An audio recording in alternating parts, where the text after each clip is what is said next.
Terry. Since we last spoke on this topic, you went and you lost 2 games in a row. I West know. Ham, and you lost to what's their name? Who was the team you lost to for West Ham? Brighton. Man, Terry. Sometimes the stars align. Sometimes like things just happen. I'm not willing to jump the gun yet. I'm not going to sit up here and say anything. For me, the key in all of this is Wolves and Bournemouth. That's the key. This is the key in this entire thing for Manchester United. They play Wolves, 3 p.m. kickoff this Saturday. If Wolverhampton Wanderers get a draw or Man United lose that game against a Wolves team that even Terry will tell you this and be honest, is on the beach now. They've secured safety. They've got absolutely nothing to fight for. If they somehow get a draw at Old Trafford or a win at Old Trafford, then I'm going to sit up here and say like, okay, I think we're going to get it. But as things stand, let us also be real and cut the crap here. We're 1 point behind, but you have a game in hand. So like this easily could be 4 points. So we do need you to mess up 2 games. Now, even if you maybe get to draw against Chelsea, stuff like that, okay, maybe it could happen. But when it comes to top 4 race, from my personal perspective, I'm looking more at Newcastle a bit because I think they have tougher fixtures. But from Man United's perspective, it could easily go real bad for them. And this is where, for me, I keep the energy consistent for the whole successful season stuff. Man United won the Carabao Cup, so they won something. But if Man United somehow finish outside this top 4, it is a travesty. Like there is no other, like there is no if, buts, or maybes, but that is just unbelievably a travesty because they've been in the top 4 for a long time. There is no real competition either for the top 4. I mean, Tottenham Hotspur sacked their manager, etc., etc., etc. With all due respect, Brighton, Brentford, these guys, Fulham ain't really competition. Liverpool, there's a statistical point in this season in which they were a worse side than the Hodgson side. So this isn't really the Liverpool that we all know, like, oh my God, Liverpool. No. This is just like a shit Liverpool. So like competition matters as well. So if they somehow fumble this top 4, I can't lie to you. I know this unpopular opinion, but I think it'll be a worse bottle job than Arsenal, given the competition. I've seen a lot of people say that. And for me, I'm not even... It's going to feel worse to me. Whether it is or isn't is actually irrelevant to me. It's going to feel worse to me. I'm a Man United fan. So to every Man United fan on the planet, I don't care how bad Arsenal's is. That doesn't hurt me personally. City doing a treble does, but it's nothing really to do with Arsenal bottling it. That's to do with how good City are and how much my club's fallen off. I'll be gutted if we do.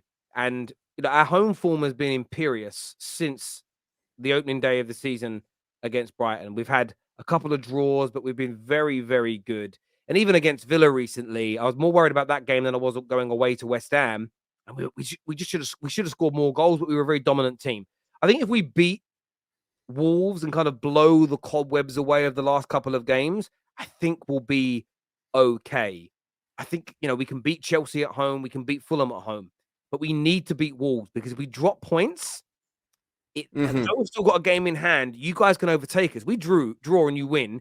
We suddenly drop to 5th. Then we've got to go away from home again where our form's been bad. And it doesn't become about maths. It becomes about probability and mentality. And I'm worried about this team right now because we've got to the end of the season and some of the same usual suspects, they've started to flag mentally. And I look at the manager and he's made some mistakes. Name them, Terry. Name the suspects. I want to know who. So for me, when I look at this team, I look at it very much along the lines of David De Gea is a standout example to me. He is absolutely, when we needed him, our most experienced player, he has crumbled as an example. We saw again the other day. Well, it's the first time we've seen him in a Man United team. So Eriksen, since his return, he isn't dominating the midfield like he was. He looks nervous out there. He looks tired out there as an example. That's the Tottenham team right there. Yeah, we saw Anthony Martial come on, and he's played against some teams recently that even at this point, he should be able to, grab by the scruff of the neck and give it a good go. And he hasn't been able to do it. Jadon Sancho, again, he has a good sort of first half against Tottenham and then fades away. In the last couple of games, I've not been happy with Rashford or Bruno either. However, I'm less annoyed with them because they've had very good seasons. Casemiro has fallen off in the last few games, but he's had a brilliant season overall. So I'm annoyed at them. But for me, it's the individuals that have had very average seasons who have then dropped off when we needed them to maintain. And there's lots of players. I'm annoyed with all the players. Lindelof as well, to be fair. Lindelof, again, it was so frustrating because he was so good in a couple of games and then bang, can't maintain the consistency. So there's so many things here where a lot of people go, how does the manager fix the mentality? Transfer market, he sells them and buys more people. I had someone DM me going, Terry, such basic analysis from you. I'm like, it's basic because it's the only truth. He is. I don't want the manager to invest in hire Jordan Peterson to come in and make them mentally stronger. Just go and buy better footballers with better mentalities. Keep it simple. Just go and do that. Let me ask you a question, Terry. I know you're supposed to ask me a question, but I'm gonna ask you Go on. questions. Here's the thing. I know you've seen this on social media, and you've seen this from Man United fans. What do you think of the whole Ten Hag out conversations? And I would sell Rashford conversation is another one. So the Ten Hag out conversations remind me very much what we spoke about 20 minutes ago around Poch. Patience is key. There's a lot of Man United fans. Some of them are strange, very strange people. When you actually deep their thoughts on Man United as the club, they don't like the local fan base and local area that built the club. I see these same people slag off Fergie. They hate the class of 92. They hate the history of the club. They don't like the DNA of the club. They don't like the traditional standings of the club. They barely like any of the players now. They hate the Glazers, which we all do, by the way. And I sit there sometimes and think, why did you ever become a Man United fan when nearly every element of the football club you hate?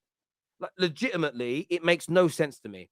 So when I look at the people that are Ten Hag out, and then I do click on their profiles, I read what they say, I look at what they do, and I think to myself, yeah, see, you're the same individuals that follow people like that love United, hate Glazer Mike, who, by the way, when Lissandro Martinez broke his foot, tweeted and said, this is karma for you celebrating an equaliser against Arsenal, saying that we shouldn't celebrate equalisers at Man United. That's the type of mindset. So I find it very hard to actually affirm these people as Manchester United fans at their core. They, for me, are kind of social media glory hunter fans that probably at some point attached themselves to Man United when they thought they were going to win something, but actually get a lot of joy out of just slagging the club off all the time. Because the manager has made mistakes this year. The manager has had some embarrassing moments, but overall we've improved, and I believe we're moving in the right direction.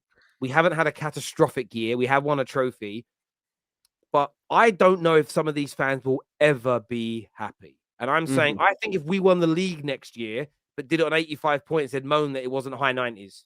That's what I think of them. And I think it's far too premature to say Ten Hag out. And this is what I said to Lee just yesterday. The criticism of some of his starting lineups and subs recently, the criticism of the team as a whole falling apart in the last few games, and some of our embarrassing away results, they are all fair game, fair criticism, and he needs to be held accountable. How you hold him accountable, though, isn't by sacking him. It's giving him the chance to improve on that next season. And for me, that's where I stand with it. On Rashford, and here's the thing. On that, go on. Here's the thing. Against West Ham, I felt like, I still think in your fan base, you really do have a big problem of like certain player FCs, or like just people who just have a massive dislike for a certain player and they have a real like for other players. The infamous Martial Rashford thing. Here's the thing now. You can blame Ten Hag for two things for me. There's only two things you can blame Ten Hag for in that West Ham game. Number one is taking off Anthony, because I thought he was your most dangerous forward. I think that's a genuine constructive criticism. The second thing is starting Martial over Weghorst. Now, someone will say, okay, you've been saying Martial isn't good enough all year long, blah, blah. True, but Martial is, of course, better than Weghorst. So, if he was fit and available, should have started them anyway. Some people, I think those two are constructive criticisms. But when you look at that game, David De Gea put the ball in his own net. There's nothing that Ten Hag can account for that happening. It's not like he should have went in pre-game and anticipated that was going to happen and started Jack Butland, for example. Like, we also have to be real.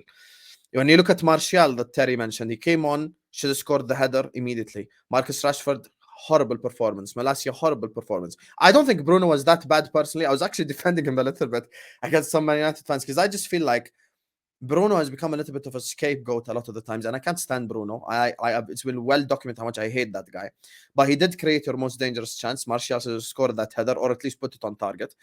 And for me, Eriksen as well, as you mentioned, was bad. I thought Malacia was bad. Wan-Bissaka had an actual good game, who's once again one of the good people who gets criticized a lot. I thought he had a good game. But for me, like, I understand criticism of Ten Hag if he doesn't finish top four. It is just criticism. It's constructive, and there's an actual point to it.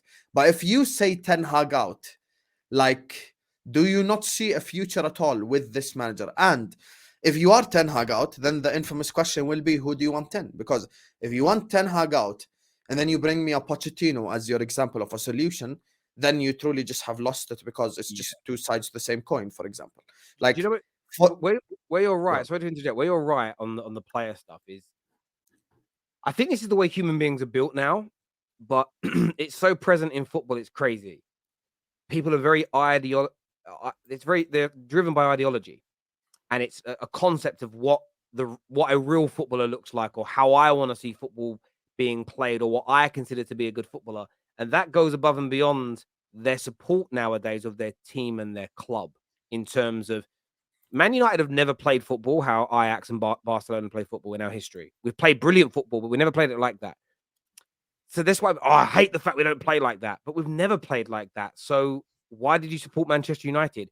Because generally speaking, you support a club for one or two reasons normally. Your father or mother and family introduce you to that club, or you watch them play and fall in love with them. So I don't understand what these people fell in love with. Now, a lot of them, maybe it was their parents, maybe they can educate me, but for a lot of them, it's like I fell in love with the way we play. Then why are you on your knees for football that we've never played then? Why are you so angry? 4-4-2. Yeah, well, it's not the formation, but Fergie played 4-3-3 quite a lot as well in his latter years. But for me, I don't really care how we play per se. I just want to win football matches to a large. I don't want to play horrible football, but I think ideology drives people, and then you get into the player FC stuff. And Rashford's, since he got the injury, he's gone off again. I think in the last couple of months, 2 or 3 goals, 2 or 3 assists.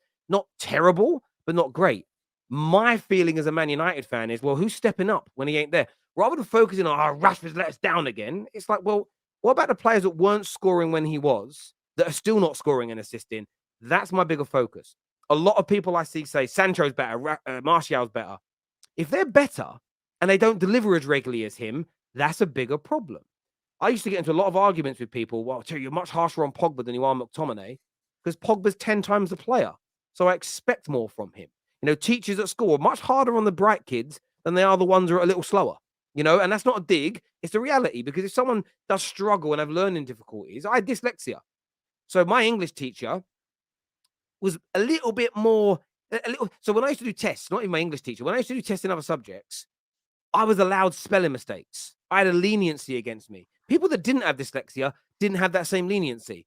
And I look at football in the same way. If you're Sancho's ability and Rashford, who's got less ability, in my opinion, is outperforming you 10-1, I've got a big issue with you, because you should be delivering more than Rashford. So that's what I don't get. What you often get in this is, they're annoyed that Rashford's done well and their star boy, their favorite player, hasn't. So when Rashford hits a bad patch, it's like, right, now's the time to jump on Rashford. And what we end up doing as a fan base is we end up completely and utterly moving